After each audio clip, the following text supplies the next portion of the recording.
All right, so what are we talking about today, Luke? We will be discussing censorship and free speech. How to get taken down off YouTube really quickly. Yeah. Speaking of which. Really quick here, the inspiration for this episode actually comes from many of our streams getting taken down over the last 3 or so months. And each one I have to appeal to YouTube as to why it shouldn't be taken down. Some of them get taken down before they're live, which doesn't make sense. So if that's you doing that out there, stop. Dude. That's not cool. Like, dude, come on. Luke's sad over here. So in light of that, we thought we'd be mildly petty today and discuss censorship and its nature, and to what degree is censorship valuable, and to what degree is free speech dangerous. Oh, so you're going to take that side, are you? I am not taking a side. I am presenting positions available to the community. I am. Oh, okay. So, first of all, I think it would be rude of me to not ask the question, how do we want to define censorship? The act of examination of information or media with the intent of suppression of that which is determined objectionable. Objectionable?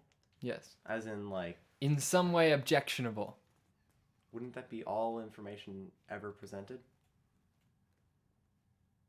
No, information that is objected to by whoever's doing the censoring.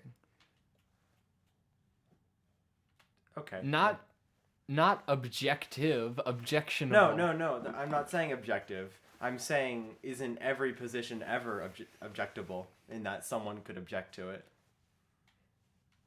If I may object. Yes, but I think you unintentionally came across a problem with the notion of censorship, because it is up to whoever is doing the censoring what is objectifiable.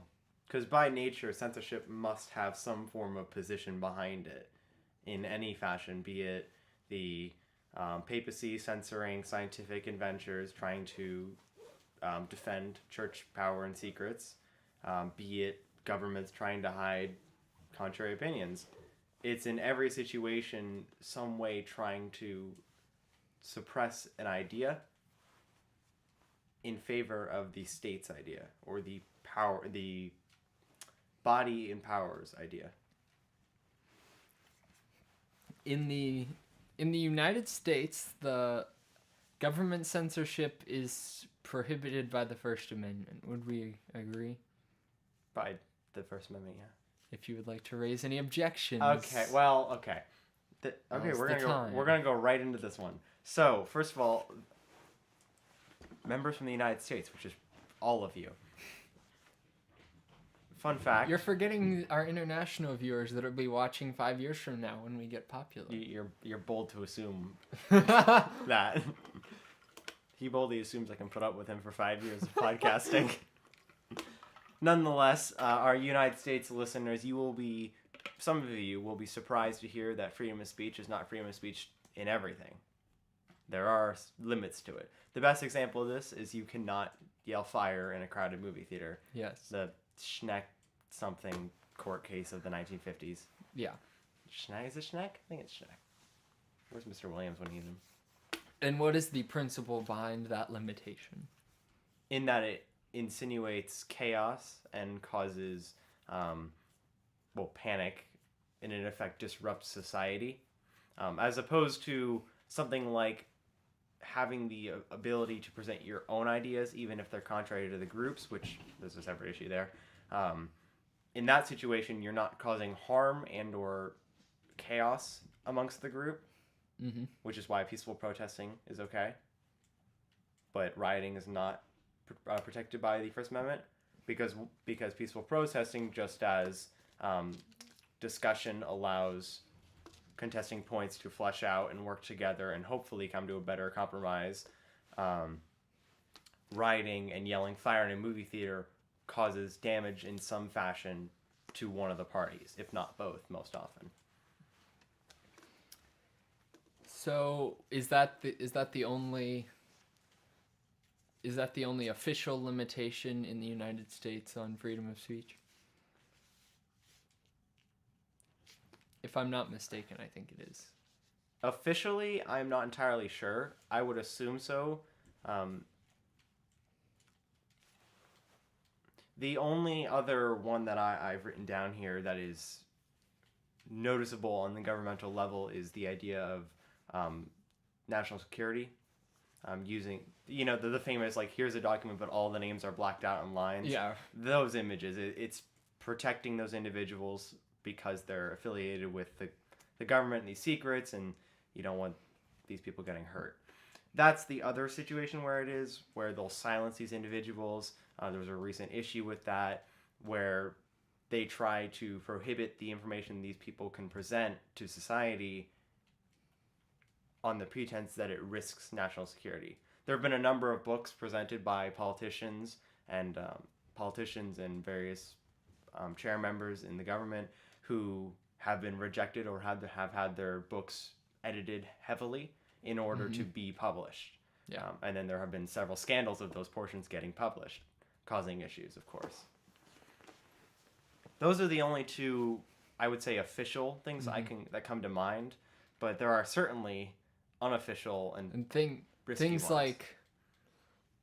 things like doxing, where you're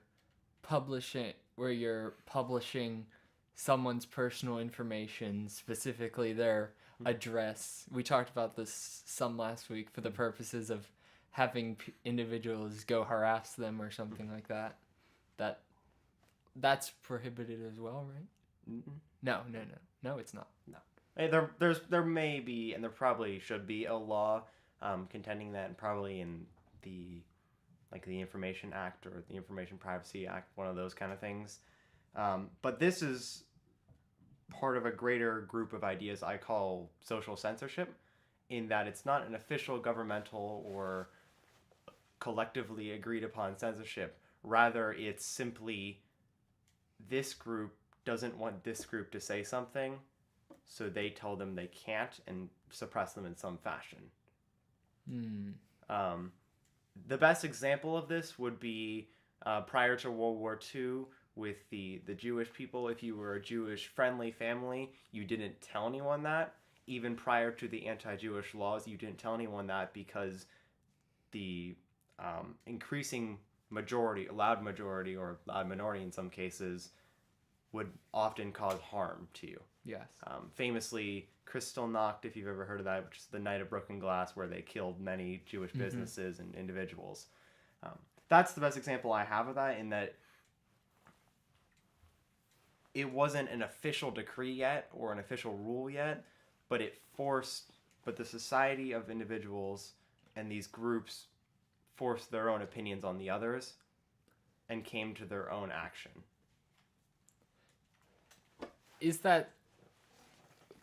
Does that fit our definition of censorship? Because if something hasn't been said yet, is it really being censored? Isn't that more a case of someone filtering their own language or their own expression or actions for the purposes of conformity? Yes, because we do this to a lesser degree a lot. Mm-hmm. Like social norms, socially acceptable behavior is socially acceptable for a reason. Because even in this social censorship category I have, that even gets down to things like not cursing or shouting or acting inappropriately in public. It's not a law in most places, but it's frowned upon. So you get into this weird line between, is censorship entirely legal, or is everything else simply a cultural norm or conformity, forced conformity in some cases? Because in effect, isn't that what censorship is? Forced conformity? Mm-hmm. Possibly. Yeah. I'm not sure how to justify it, but this seems like it should be in a separate category. at least as it pertains to social norms that aren't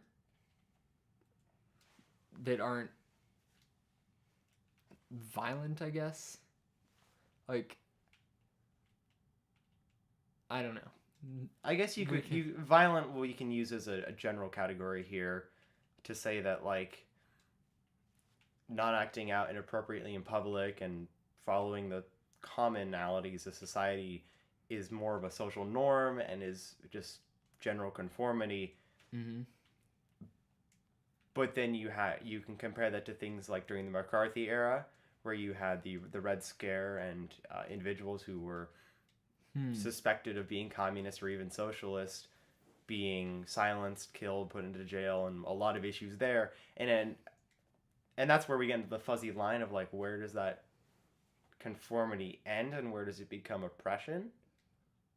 Or suppression is probably the better word. Well, that is suppression, particularly because it's government enacted, right? Yes and no. Or is it not because there was no official rule? Yeah, that's banning. That's the reason I hesitate on it, is because there was no anti-communist amendment, because that obviously violates the First Amendment, which it clearly did and clearly does as we look at it now. But they certainly carried it out. And what's interesting is it was carried out quite vividly, and a lot of people knew about it. Yeah. The conformity of the 1950s, which is what this all stems from, really was a period of everyone knew it, but kind of ran with it. At least if you were in the white middle class. Okay. There's a whole separate discussion about the ethnic minorities of the time, but particularly for the white middle class, there was a huge push, almost, perhaps even a desire for conformity in some degree. Yeah. Because the 1950s was definitely one of the most conformist times and it's no coincidence. It's no coincidence that the 1950s, while being the era of conformity and hiding this dark face underneath, is often regarded also as the American apex of society, which is fascinating. In fact, I would argue most civilizations are argued at their greatest when they're most conformed. Germany did its best when forced conformity. France kind of did. Yeah, France during the French Revolution did its best during forced conformity. Would we be defining success, or at best, in terms of financial or military success, like very concrete metrics? Military success is the most clear one to measure in that it demonstrates, well, first of all, with conformity, the obvious conclusion to draw is clear uniformity and lack of internal conflicts, which is why the 1950s had no major political conflicts other than McCarthy at the end of it. But it could be very easily argued that the 1950s were as affluent and conformist as they were because of the conflict that the world had just been through, and the fact that the United States was the only powerful country that hadn't been borderline destroyed 10 years prior. And here I'll draw on our episode 15, Tribalism, go listen to it, in which we discuss the shared trauma and the shared, perhaps, objective and goal, which is why the highest levels of nationalism and conformity occur in wartime and in times of crisis. This is why, again, the 1950s, when it was a very clear global arms race against the clearly evil, in the American perspective, communist Russia or Soviet Union, that presented a very easy target for any anger. Thus, there was no reason to have a lot of internal strife. Do you have to add the qualifier there? Which quality? The American, from an American perspective. I do, because someone will get mad. All right. You want to run this episode from the Soviet perspective? We can do that. Actually, in fact, well, truth be told, no, that's a bad example. Never mind. I was gonna say the apex of the Soviet Union was under Joseph Stalin because it was the most conformed, but at the same time, it definitely was not the apex. Definitely was not. Did the Soviet Union have an apex? When it started, when it started, and then it just probably when they landed Sputnik is my guess. Landed. Flew. The Gorbachev era where it ended. that was the glory days. The end is the glory days.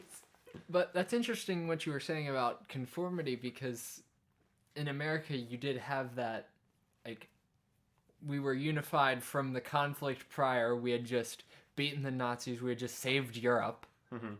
And then for the next 30, 40 years, that those people that grew up in that conformist, unified, whatever you want to call it, culture, they continued to be unified by that fear of communism, the nationalism. But you saw a lot of the younger people, and when you just think of the culture of these decades, like drug cultures popped up.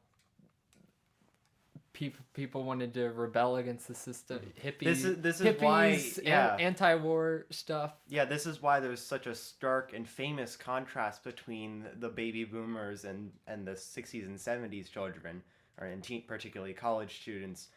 It's so stark because those born in the 40s and the 50s had that very strong nationalism, a very clear idea of tradition, and were arguably exceptionally more conservative than anything compared to today or even the years prior, because of that nationalism and that shared trauma and the shared fear.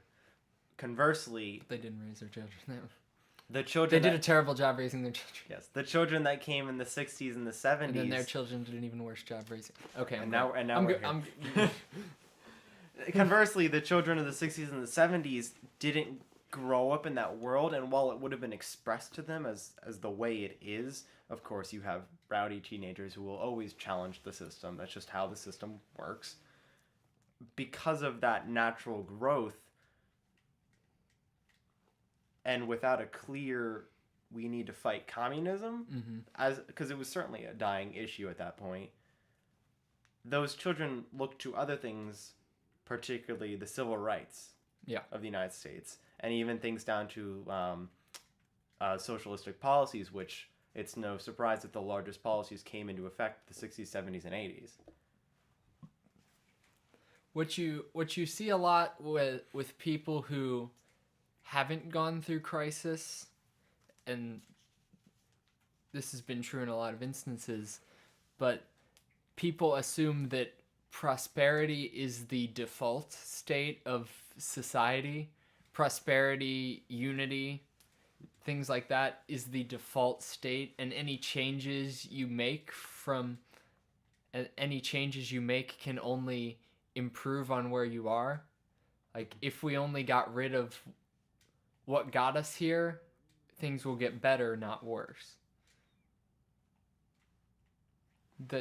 That's the I guess that's the classic. That's what, like, classic liberal or progressive, I guess you could say, rationale is. I wonder if that falls into the argument for the human psyche being one of consistent persistence, nice rhyme, and undoubting hope. Yes. In direct contrast to a nihilistic perspective. Well, because in effect that's saying that while we're here, the only way we can go is up, for perhaps forgetting there is a place to fail. To get into the political, to get a little political and philosophical. Wouldn't that be a first on this podcast? A good metric for someone's political stances is their beliefs on human nature, whereas a lot of people on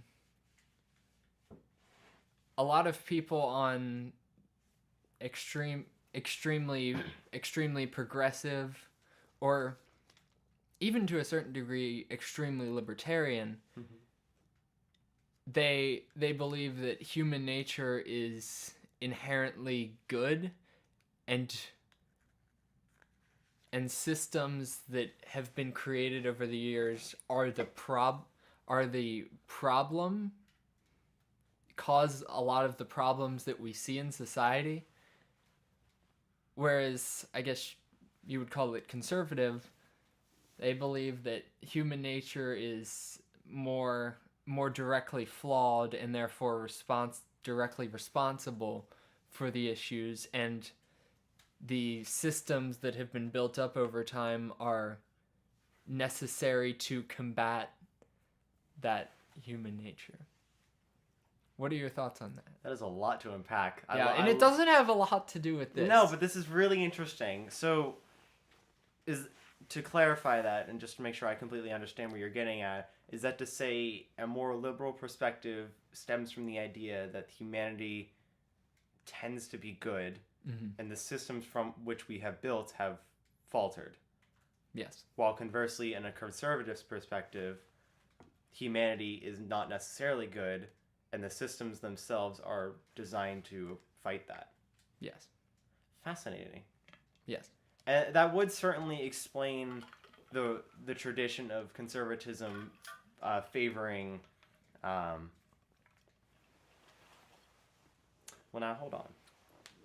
All right. So, first of all, I will say that does work well with the liberal notion of increasing socialistic policies, while it also agrees with the conservative protocol of decreasing socialistic protocols and individuals' position. However, at the same time, most liberal positions to in effect create that the organization that sustains society, you must have a larger organization, which is where the big government discussion comes from. That is. But then the conservative position is the opposite. That's fascinating. Interesting. Maybe it's not a strictly political, like this worldview determines what your view on marginal tax rates or progressive and regressive. Right, because this might, because I think liberal conservative have shifted over the years, and there's been anti-federalists and federalists and all that stuff. So these positions might just have to do with It's more applicable parties. to a cultural cultural discussion of issues, and less. It doesn't always have to do directly with what the government should be doing about it. It more has to do with the ideal way to live, I guess. Yeah. Okay, so less of a political notion on the liberal and conservative terms. Where I almost want to displace those terms and use something else. If we're regarding the human spirit instead. Where's Aquinas when we need him? We could do that. Since we don't have those terms on hand right now, unless you want to come up with them now. All right, let's see. Let me get a sip of water. We could just add the modifier of culturally conservative. No, that's too easy. No, that's too easy. We got to use some neologisms here. But I've got things I need to say, but I don't have the nouns. We'll go with... Let's see. So if the former is... Just go with cultural. We'll go with that. Okay. So I think a good example would be the way people raise their kids. Absolutely. Tell a lot about someone how they raise their children. In that it might be easier to start from conservative, but conservatives are much more traditionally much more strict in instilling certain values in their children because they assume that those values aren't innate. And that if they're not there, there's no predicting what the child could end up like. And there'll be something else will determine those values for them later on, and that might not necessarily be something good. Whereas, I'm not sure how to articulate the other side. I think I found our words. Naturists and nurturists. Now, this gets into, obviously, the nature versus nurture discussion. Funnily enough, no Lord of the Flies is sitting right over there. But I think it does capture a lot of the notion of these culturally liberals favor the notion that society or humanity is naturally good, and the institutions we build are our fault, or are of our own volition, while these culturally conservatives are more of the nurturistic position, in which the society within which we're raised and the organizations that affect us determine our positions in life.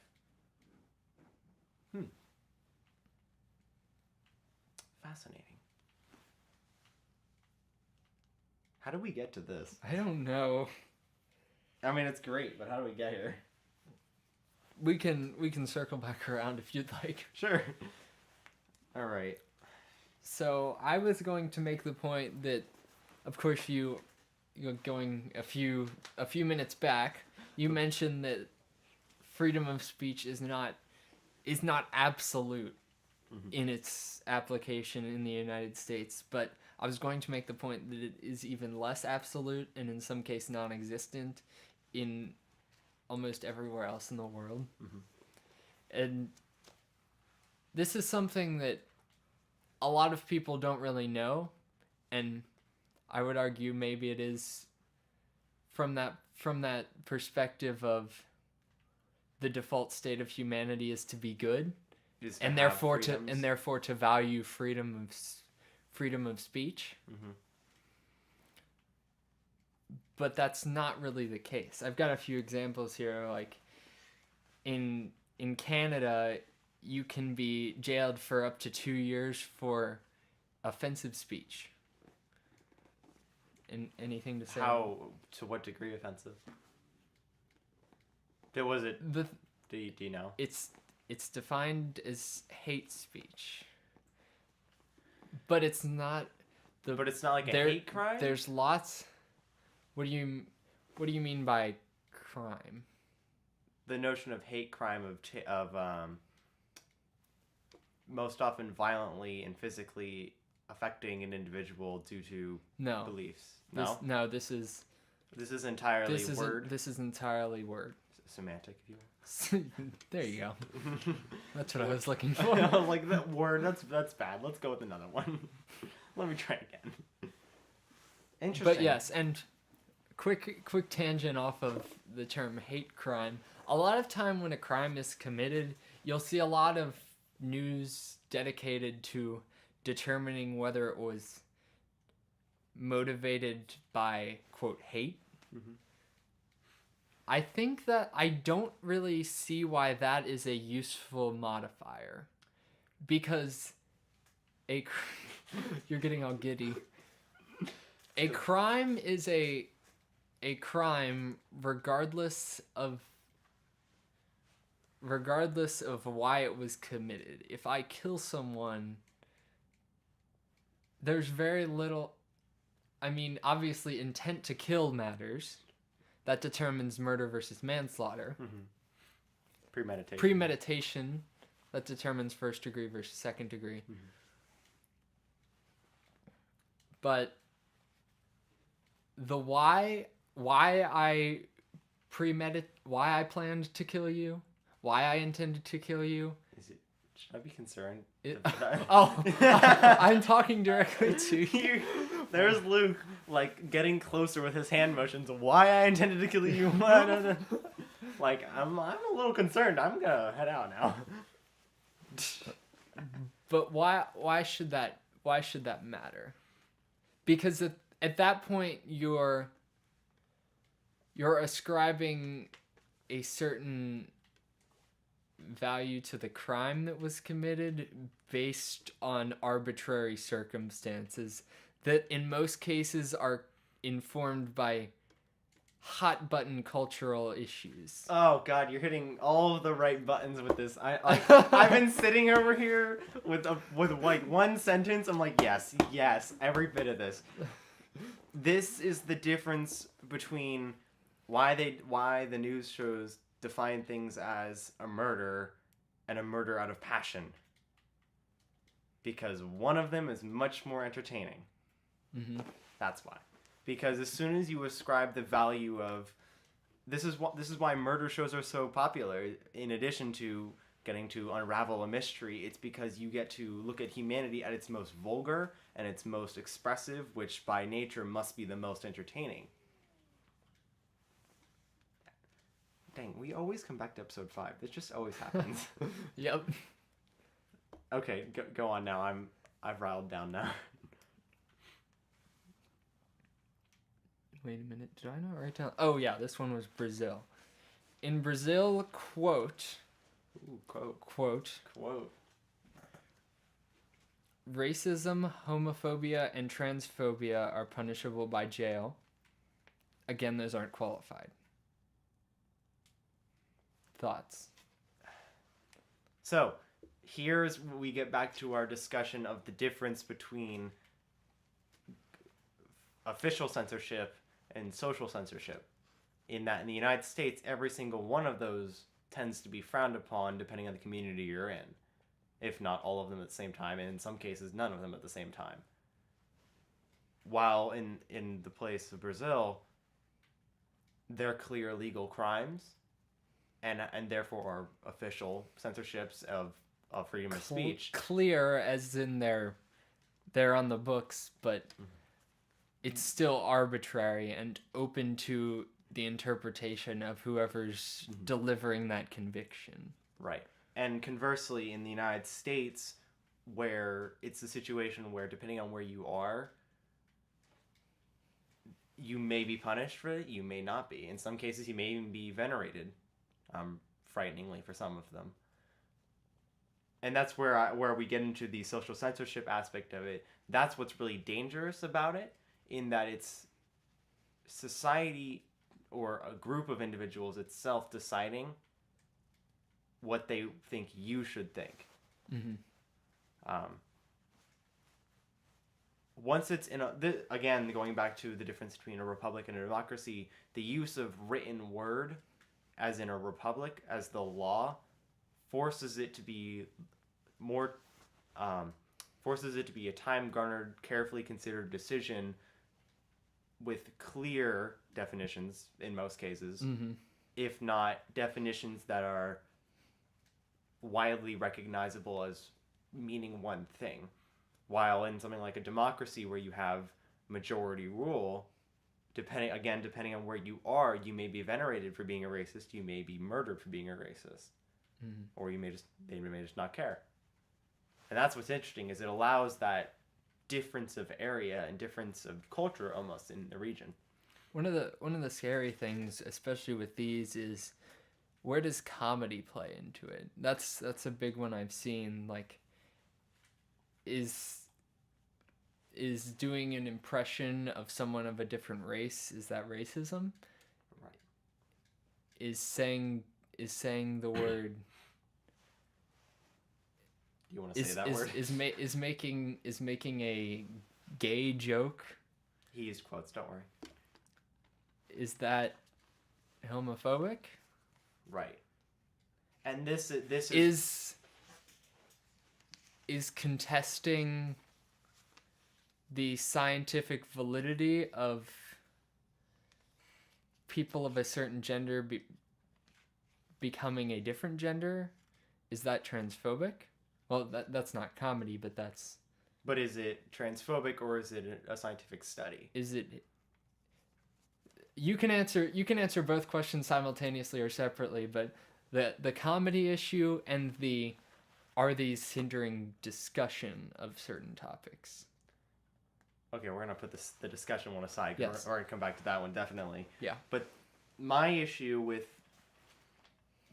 what comedy has become, so much of it, and the reason why so much comedy tends to be politically one-sided, is because these comedians attempt to find the group that will agree with them the most and run with their jokes and their predispositions and perhaps even their frustrations towards the other group, which again gets into tribalism and the us versus them situation, and let's laugh at them versus they laugh at us.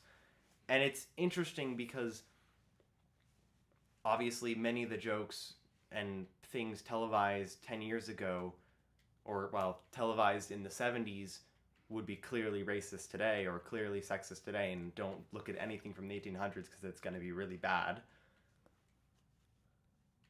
Part that plays into it is the group that it's given to. Okay. And this is what's so... I might have a counter. Okay. This is what's so interesting about how the internet and the ability for these shows to be provided across the world appears everywhere. Here's where it gets into context. Like, is it the joke that's offensive, or is it the context of the joke that's offensive? Because if a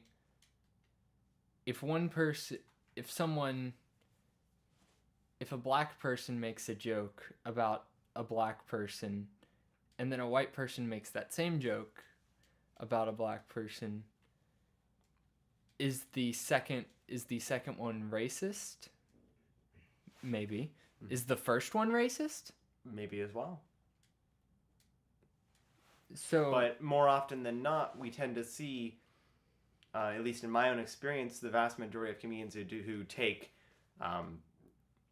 race-based punchlines, it tends to be of the same race, or one at least they identify with or are familiar enough with, perhaps through a husband or a wife. Same thing goes with religion, same thing goes with gender, same thing goes with any kind of belief. Or here's another example. What if a comedian's doing like some sort of routine where they're poking fun at a lot of different races or ethnicities, and it's sort of just like rapid fire listing stuff off, and their own race is included, but they're sort of just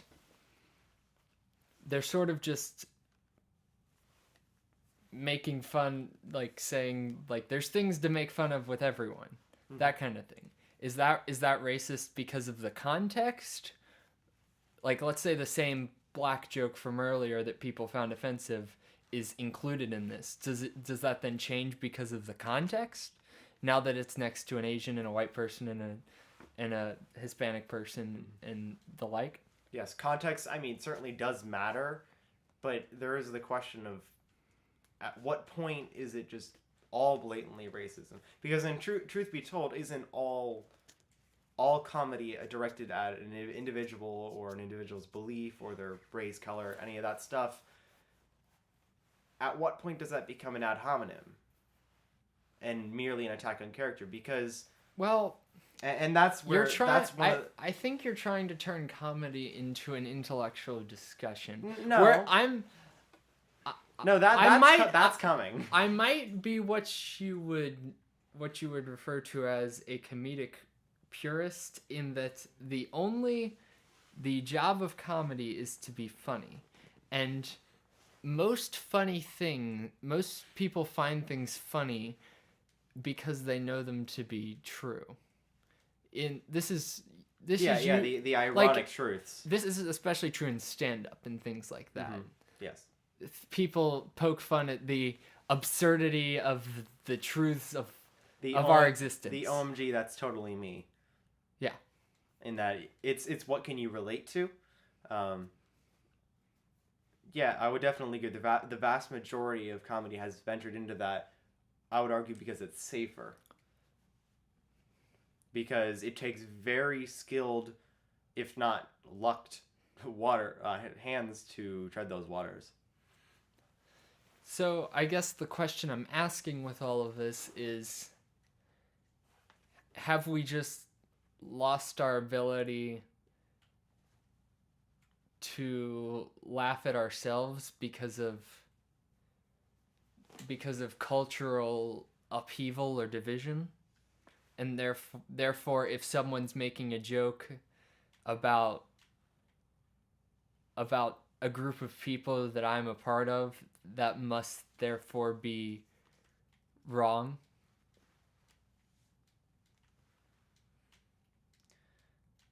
That is a very difficult position and a very difficult discussion to have without getting someone mad.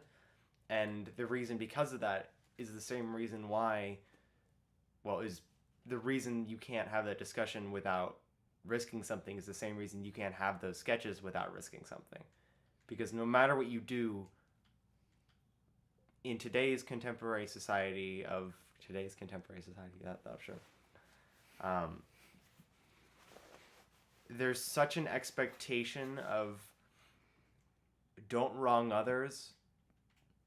Well, let me rephrase it. There's an equivocal expectation of don't wrong others unless they're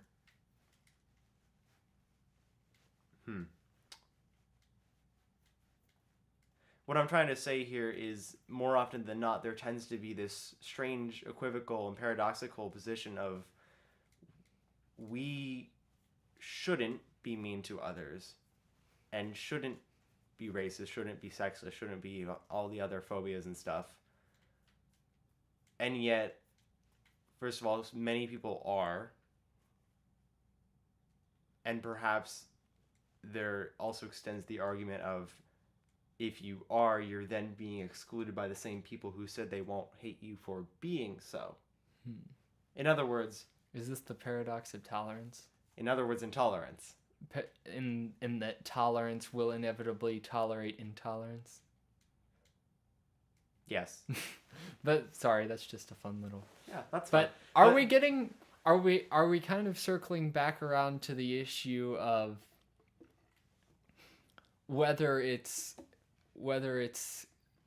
the culture's job, in other words, like the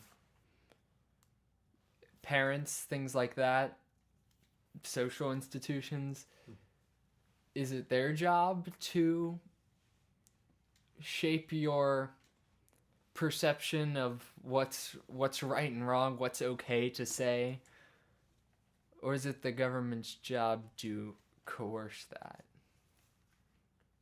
It's fascinating. And it always will, anytime you get into these discussions of the human decision of value and appropriateness and what they want to be in relation to the others around them, in other words, conformity, it will always come down to the nature versus nurture debate. In that it must, by its nature, it must, in that, like you said, is it the discussion that the society nurtures us into a position, or is it our own human nature to shape society as we want? And to what degree is it both? Yeah, this is a very complicated and not perfect because no matter where it starts, one is going to shape the other. Like if human nature is bad, or not bad, but if human nature is flawed, then it can still create flawed systems. Yeah, absolutely, yeah. But if human nature can't be all good, because we would have made perfect systems in that case, or we would never have needed systems. And some people which is the position of anarchism. some people don't want that, but anarchy is impossibly temporary. Mm-hmm. Yeah, and that's where we get into these ideas of this is why famously communism has failed so many times and become corrupted and failed so many times, because truth be told, a genuine utopistic state would be some form of a communistic state in that it's fair, share, well, in that it's, okay, let me rephrase that, in that it is an egalitarian society of equality. But wouldn't the true utopia be where everyone is altruistic enough to willingly do that rather than be coerced into that? Because is that really perfect? Yes, that's what I'm getting at. In a utopian society, that would naturally occur. And it would just happen that it would look like what we've considered. Socialism would probably be the more accurate term, because communism implies totalitarianism. Totalitarianism. Thank you. I was missing a T in there. Yeah, okay. That's what would have to happen in that situation, because there would be no need for competition. There would be no difference in human strengths or abilities or benefit in the system. And if there was, it would all be shared equally. In this utopia. Utopian. Yes, I missed that one. Tried you. In the true utopian world, you wouldn't need the state to redistribute things because everyone would do it willingly. Which is where the ideal state of anarchism would come into play. Yes. But given the fact that if taking the axiom that if humans are entirely good, they must create good institutions. Therefore, if we have flawed institutions, we must not be entirely good. We can thus assume that a genuine utopian state like that is entirely implausible. The reason utopia is impossible is because perfection in humanity is impossible. And therefore anything we create would... Okay. If taking the axiom that perfection in humanity is possible, everything should be perfect, right? So in our current state, it isn't that case. But the question then lies in, is it in the human spirit to achieve perfection? In fact, is perfection achievable at all? And truth be told, is that something we can ever know? Is perfection even something we have the right to define? Exactly. Because, and this is where we get right back into conformity. The 1950s is often considered the apex of the United States, and dare I say, perfect in many eyes, and perhaps even desirable by many contemporary standards, because it was forced and they defined it as they wished. And the reason we cannot today define perfection is because as soon as we do, someone will have a disagreement with us. Most likely on one of our positions. This is why every political position, no matter how obvious you think the answer is, someone will think their answer, which is completely opposite yours, is just as obvious. This is why the pro-life, pro-choice debates rage so fierily. And so much so on values. They're arguing from different principles. Exactly. And in the 1950s, the reason it was such a complete conformed society, at least in the way it's presented today, is because those voices that contested were very much so shut out. This is why the famous 1950s husband, wife, 2 kids, boy and girl, picket fence, family house, down the suburbs, that image was maybe 20% of the population. Entirely white as well. All right. All right. All right. Do you have anything? I have a few more examples that I'm sure will lead to interesting discussions. Go on, please. I love your examples. That one's kind of covered. Denmark has similar things as well. As I'm just going through some ones I found interesting. All right, in Germany, no right to free speech is guaranteed. Instead, there is a constitutional protection of, quote, human dignity. Thoughts? So, is that human dignity in the notion of all individuals reserve the right to be dignified and have respect without the effect of others? From it's interesting because human dignity implies individual human dignity, but it really only applied to you have a right to not have your group, your tribe, usually defined by an immutable characteristic. Mm-hmm. You have your right to have your group not slandered or attacked in any way. Because this rule only applies to the aforementioned racism, sexism, homophobia stuff. Mm-hmm. That's fascinating. It definitely, we've privately had the discussion about to what degree is a right an idea that it's something that cannot infringe to what degree is a governmental right something that cannot infringe a God-given right as a notion, which is, we'll take that axiom for now. There's a long discussion to be had about that, which we've had a small portion of, which was already like 2 hours. But to take that axiom, you can see that's what the Germans did here, in that you can say what you want as long as it doesn't violate the right, as they would argue, to have dignity and to have decorum. But I would say it's a flawed definition of dignity, because if you're really going to it's interesting because I really don't understand what they mean by dignity in this case. Does it mean the right to not feel uncomfortable as a result of someone else's words? Is it the right to not have to take offense to anything that someone else says? But then it only applies to things like racial. It only applies to the group things that we discussed.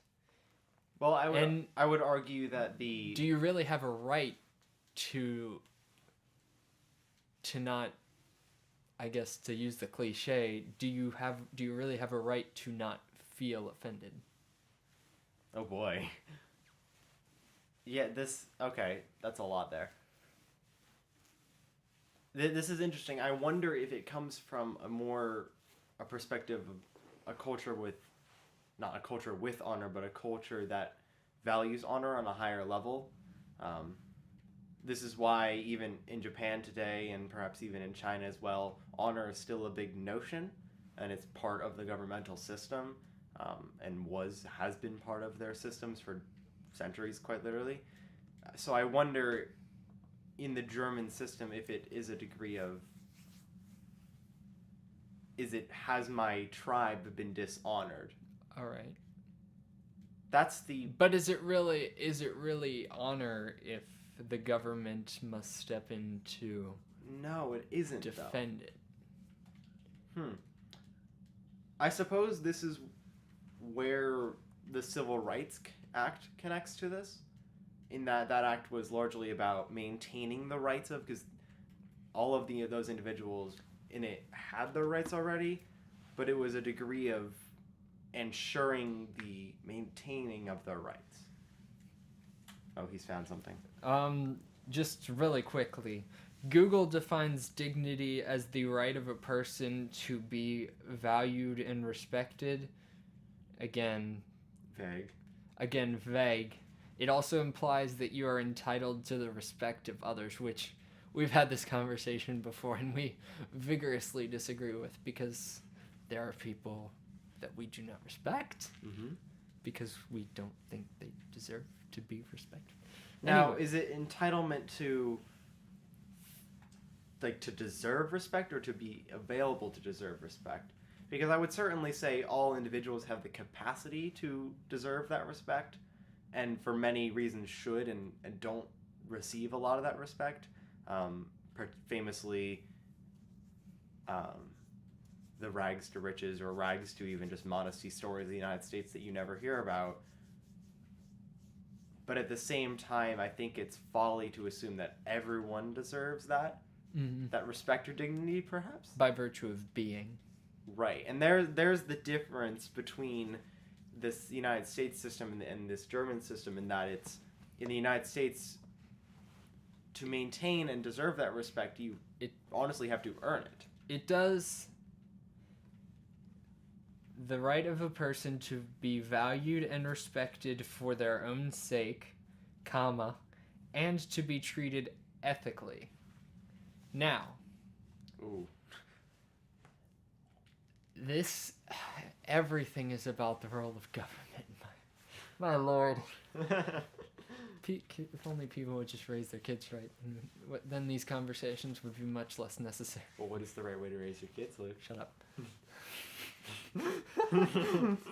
Welcome to conformity. The way I want them to.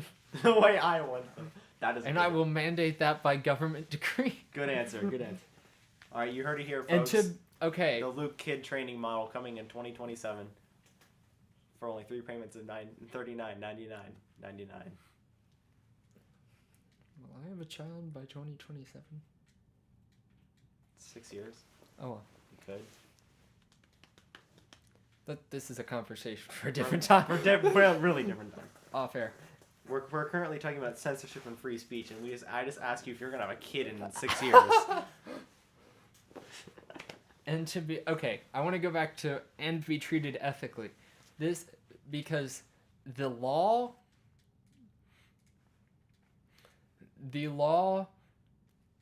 enforces some of this in that you don't have you have the right to not be murdered. You have the right to not be physically harmed. And these are unethical things that the law protects against. But there are plenty of things that obviously are not protected under law that would be said to be unethical by most people. The one that comes to mind right off the top of my head is cheating or adultery, as it would. Adultery, John. No. Adultery, John. But that comes to mind, and there's obviously no legal repercussions for doing something like that, even though most people would say that's pretty unethical. Mm-hmm. And depending on who you ask, many would argue it's a crime. I mean, anyone with stronger religious background in the Christian position would argue it's a mortal sin. Mm-hmm. Yeah. Is it cardinal? No, it's mortal. It's mortal. Yeah. Fascinating. Yeah.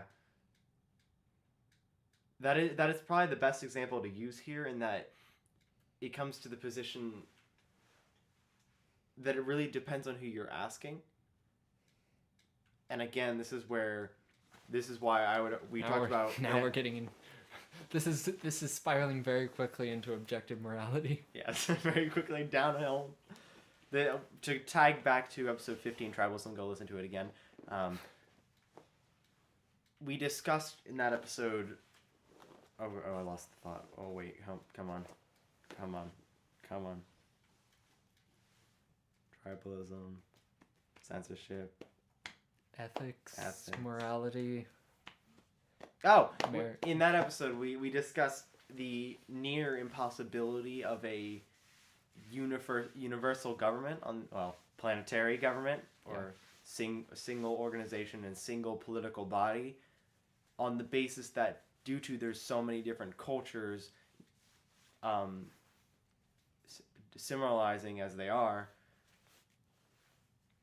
the difference in values that have been ingrained for decades and centuries and millennia, honestly, are so vastly different, you could never come to complete agreements. Again, this is why in the United States you may say something is clearly obvious to do, while in Japan someone may say something that's a crime against God. In that this difference disallows us to have a complete unity again. Yeah. Unless it's silenced, as in the conformist 1950s of the United States. All right, so I'm going to take the objective morality thing. Oh no. We're going to do that. So we've talked a lot about government laws, and particularly in this case, what is ethical, and the government enforcing certain aspects of ethics. So where does morality come from? What is the basis for these things being enforced? Why is murder wrong? Why is assault wrong? Why is robbery wrong? Why is slavery wrong? So again, we're back at the nature versus nurture discussion. In that, why do I keep using in that? I'm so sorry. Thus. Even better. Just swap it out. Some would argue that it's a God-given position and a God-given notion that murder is wrong. But some others would argue that that's something we're merely taught is wrong because of those who believe it's the God-given decision, or those that simply believe the government informs that. And if it's merely something that's taught, should it be enforced? Is it a arbitrary government's position to enforce such things if it is not divinely informed? Well, to answer that question, you'd have to decide, is morality from God or from nature or from nurturing? If you took someone who Because said that all morality is taught, it's all subjective in nature, then would it just be at that point what we agree upon? Yes. Is what the government enforces? Yes. This is the vast majority of governments on the planet and organizations, truth be told, come from power and morality positions and what's right and wrong based on religious sentiments. Mm-hmm. Even the United States, which was entirely of the Enlightenment, clearly says in it, rights given of God, in some fashion. And it mentions actually, I believe God doesn't appear in the Constitution, but in the Declaration of Rights, it's God-given rights of freedom. The other ones, the right pursuit of property. But the reason I bring that up, and dissuade us there and just crash that train where it was going. The reason I bring that up is to say, technically, even the power of Parliament in the United Kingdom is derived from God. Because Parliament rules on behalf of the Crown, which rules on behalf of God. Therefore, the power of Parliament is from God directly. Or indirectly, technically. And every society up to that point, even the great philosophers of the Enlightenment, Aquinas, Locke, all of those guys. Aquinas was earlier. Significantly He was before the significantly Enlightenment. earlier. But him too. Every great thinker of time, the axioms they take come from most often religious morality perspectives. Because that's what we know. And we just kind of have accepted that. Because what innately about the act of it makes murder wrong? Other than other than the fact that we as individuals believe that taking another human's life violates their right to life. Well, you only have a right to life in this in this scenario because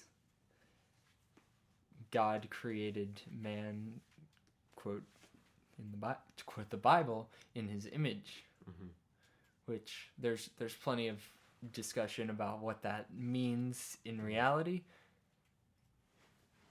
But that is what makes killing a human different from squashing a bug. Whereas, and there have been attempts made to make a scientific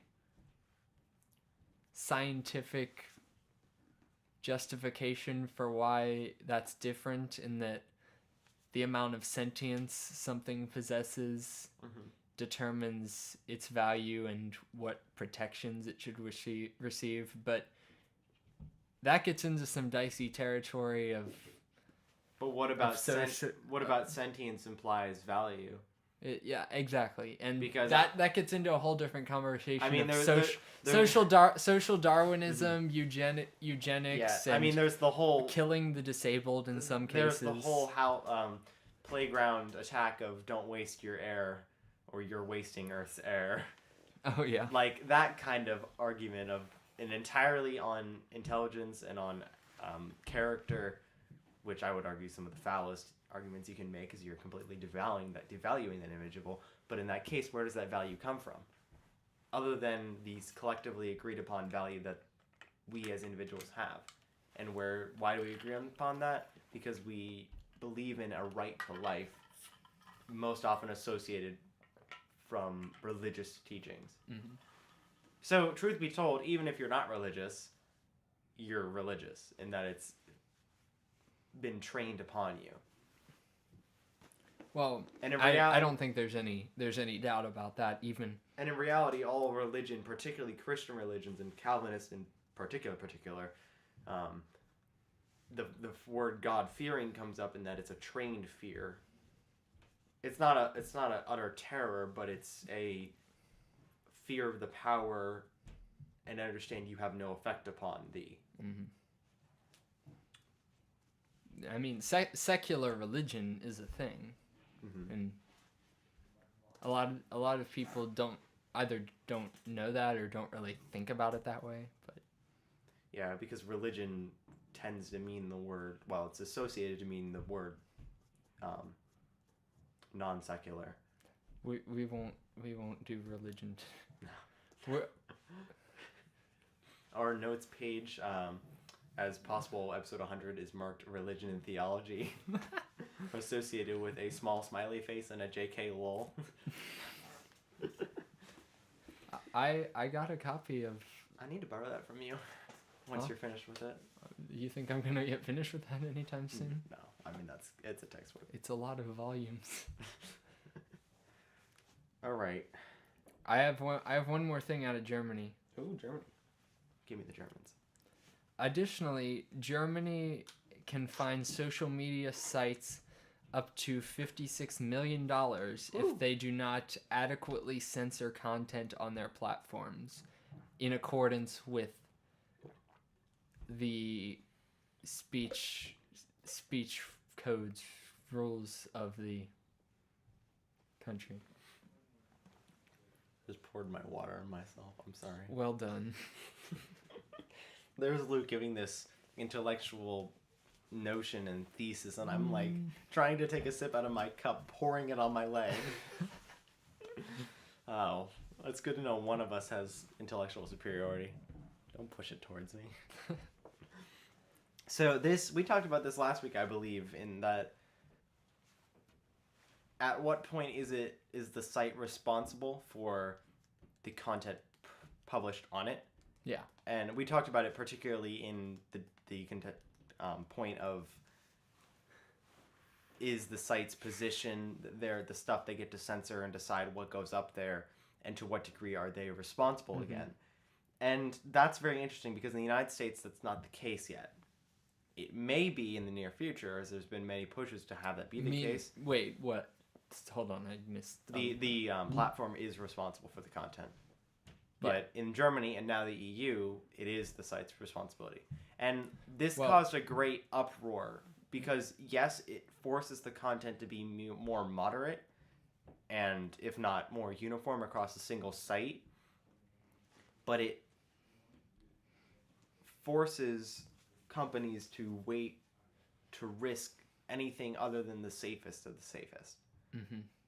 In effect, platforms that are designed to be discussion forums, and particularly flaming discussion forums like political forums, you lose the complete ability to be able to share your opinion and share your thoughts without any form of risk, because now the company doesn't want to get sued by the person you're contesting, because perhaps they get offended or they get infuriated. I'm not sure how familiar you are with the large tech companies having to testify before Congress, but what you've got is a really interesting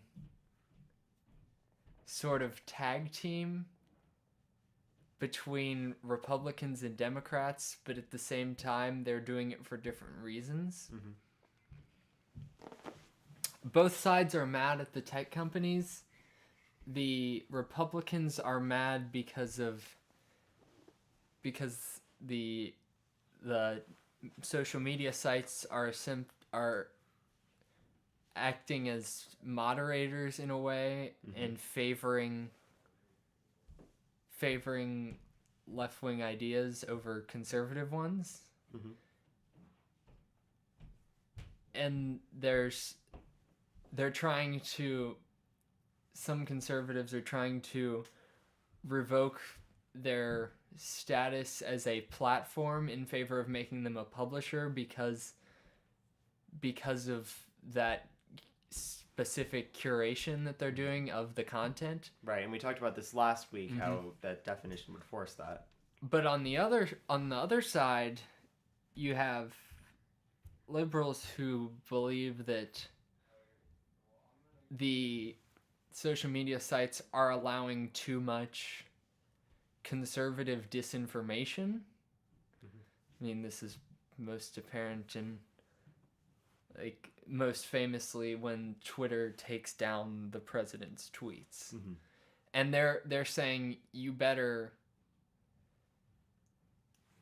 they're saying to the companies, you better get more of this under control as they see it, or we're going to regulate you. And on the other side, they're saying, stop this, or we're going to regulate you the other way.